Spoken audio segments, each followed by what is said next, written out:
What are the startup phases? Startups typically go through several phases as they progress from an idea to a fully established and successful business.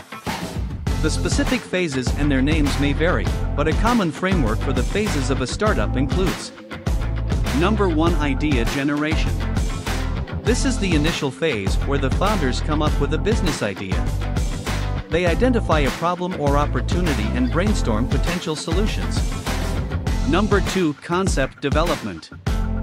In this phase, the founders refine their initial idea into a more concrete concept. They conduct market research to assess the feasibility of their concept and its potential market. Number 3, seed stage.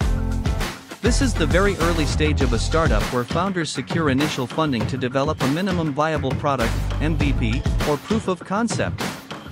Seed funding may come from personal savings, friends and family, or angel investors. Number 4, development and testing. In this phase, the startup develops its MVP and begins testing it with a small group of users or customers. The goal is to gather feedback and make improvements. Number 5, launch. The startup launches its product or service to a broader audience.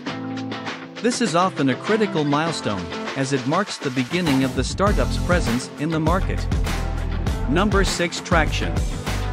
The traction phase is about gaining momentum, acquiring customers, and achieving measurable growth. Startups focus on scaling their operations and marketing efforts. Number 7, growth stage. At this point, the startup is scaling rapidly, expanding its customer base, and often seeking additional rounds of funding to support growth. Number 8, maturity. In the maturity phase, the startup has achieved a significant market presence and is focused on optimizing operations, increasing profitability, and potentially considering exit strategies such as an IPO or acquisition. Number 9, exit or sustainability. Startups may exit the market through various means, including acquisition by a larger company, initial public offering, IPO, or they may choose to sustain their current operations and profitability without significant growth.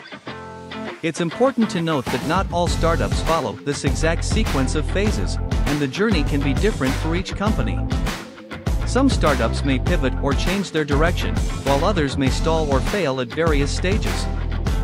Successful startups often require adaptability, resilience, and the ability to learn from their experiences as they progress through these phases.